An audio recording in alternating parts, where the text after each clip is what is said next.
El fútbol ha cambiado mucho, principalmente en lo que a sus dirigentes se refiere. Ahora es muy difícil ver a presidentes hablar abiertamente con los medios o entrar en guerras dialécticas con sus, entre comillas, compañeros. Pero hubo un tiempo en el que esto era así. Un ejemplo de ello era Lendoiro, el artífice del Superdeport. Pero, ¿quién era realmente? ¿Por qué los representantes de los jugadores le temían tanto? ¿Terminó siendo presa de su avaricia? Si quieres saber las respuestas a estas preguntas, quédate hasta el final del vídeo y bienvenido a las historias de Venom.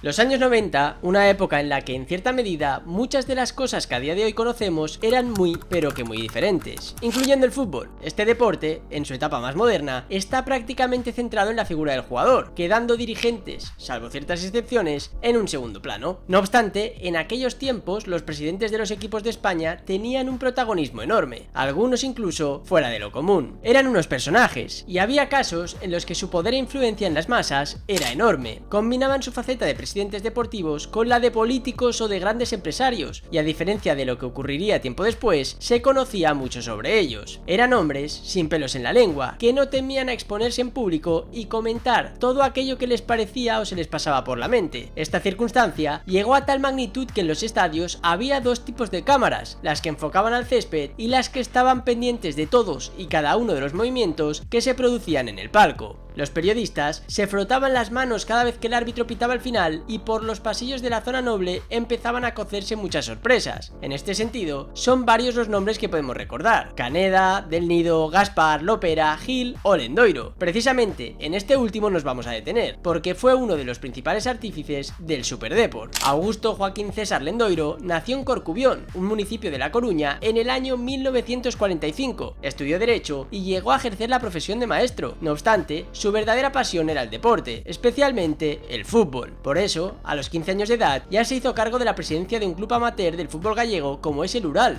Poco después, sería cofundador del HC Liceo, equipo de hockey sobre patines. Pero todas estas cosas se le quedaban cortas a Lendoiro. Él tenía aspiraciones más serias. Por eso, a medida que crecía y se desarrollaba en el ámbito personal y profesional, se preparaba para dar el salto a un reto mucho mayor, objetivo que alcanzó en el año 1988. Por aquel entonces, el Deportivo coqueteaba con el descenso a Segunda División B, tercera categoría del fútbol español, y además la entidad gallega tenía una importante deuda cercana a los 500 millones de las antiguas pesetas. Vamos, el panorama en el club, tanto en la faceta deportiva como en la económica, era muy pero que muy negro. Sin embargo, esto a Lendoiro no le asustaba para nada. Es más, lo veía como su gran oportunidad, y allá que fue. No se presentó a ninguna de las dos primeras convocatorias electorales a la presidencia del Depor, ya que ninguno de los candidatos llegó a reunir los 577 avales necesarios para optar a tal cargo. Aún así, en la tercera convocatoria sí que lo hizo, reuniendo un total de 1.484 avales que le permitieron ganar sin necesidad de que se celebraran dichas elecciones. El primer paso ya estaba dado, y ahora venía lo más difícil. A pesar de ello, Lendoiro siempre se mostró positivo. Él solo tenía en mente una idea: hacer del Depor un referente del fútbol en España, y lo logró. En su primer año como presidente, el equipo evitó finalmente el descenso a Segunda División B, y a partir de ahí empezó a subir como la espuma. El Depor dio un salto deportivo, económico y social. Los mejores años, sin duda, llegaron desde 1992 en adelante. Con Lendoiro en la presidencia, el Depor conquistó una Liga, 2 Copas del Rey, 3 Supercopas de España y una Intertoto. Además, le plantó cara al Real Madrid y al Barça, ganándose merecidamente el apodo de Superdeport. Seguro que muchos de los aficionados deportivistas que vivieron aquellos momentos recordarán con especial cariño el mítico centenariazo, donde los gallegos derrotaron al Real Madrid en el Santiago Bernabéu durante la final de la Copa del Rey, en el año 2002, fecha en la que la escuadra madridista celebraba sus 100 años de vida. Tampoco olvidarán seguro aquella Champions del 2004, edición en la que el Depor llegó a semifinales tras remontar de forma histórica al Milán en cuartos de final. Desgraciadamente, todos estos años de bonanza tuvieron un precio muy alto. Al fin y al cabo, para dar ese cambio tan brusco, hizo falta mucho dinero que realmente el Depor no tenía. Es por ello que no pudo sostener este ritmo, y poco a poco el club empezó a vivir descensos y empezó a ver cómo sus estrellas se iban al mismo tiempo que los problemas económicos volvían a resurgir como la espuma. De este modo, en 2014 2014 y tras 25 años como presidente, Lendoiro abandonó el cargo. Fue un mandato lleno de luces, pero también con algunas sombras, aunque eso sí, nos permitió descubrir a un presidente peculiar en muchos aspectos, sobre todo a la hora de acometer fichajes. ¿Quieres saber por qué? Te lo cuento ahora mismo, pero antes dale like al vídeo y suscríbete al canal. Lendoiro tenía fama de ser un duro negociador, además, su método para cerrar fichajes era un tanto controvertido. Según cuenta la leyenda, mientras era presidente del Depor, a Lendoiro le gustaba negociar con representantes y jugadores de noche. Según él, era porque a esas horas nadie le molestaba, tal y como reconoció en una entrevista al diario Marca. Pero no te dejes engañar, la realidad era otra.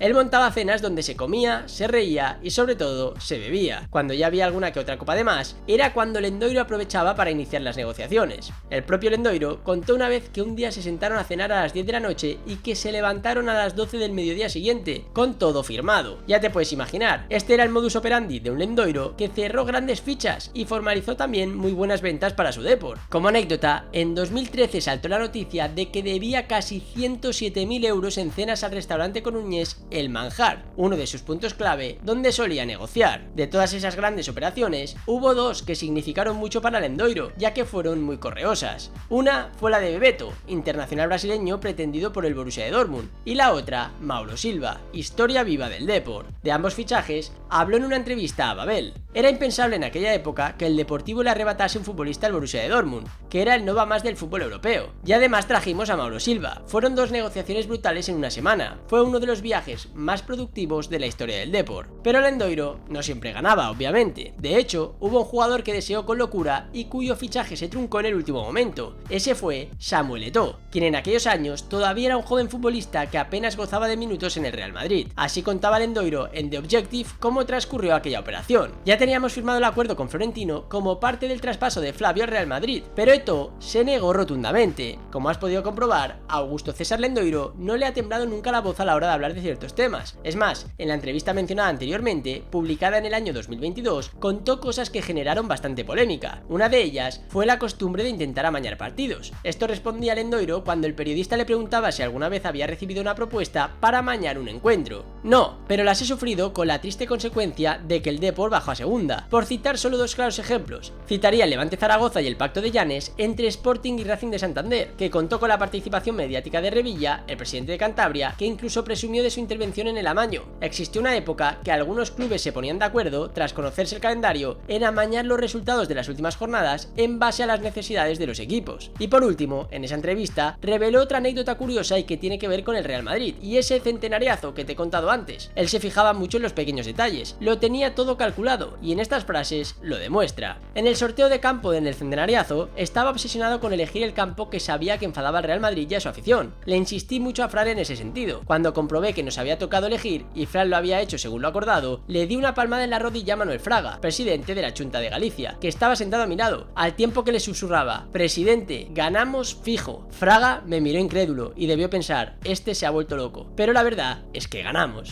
Y aquí ponemos punto y final al repaso de la figura de uno de los presidentes más controvertidos que ha visto el fútbol español. Si te has quedado con ganas de saber más sobre ese super Depor que él ayudó a forjar y que consiguió lo imposible, te recomiendo que veas el vídeo que te dejo en las tarjetas. Y ahora me gustaría saber tu opinión. ¿Qué opinas de Lendoiro? ¿Crees que lo hizo bien como presidente? ¿Te gustaría que los presidentes de ahora estuvieran tan expuestos como entonces? Te leo en los comentarios. Y si te ha gustado el vídeo, no olvides suscribirte y darle like. Y si te interesa seguir la actualidad del Barça, te invito a seguir también el canal del Spider Culé. Gracias por verme, recuerda que esto no es nada sin ustedes y nos vemos en próximos vídeos aquí, en Historias de Venom.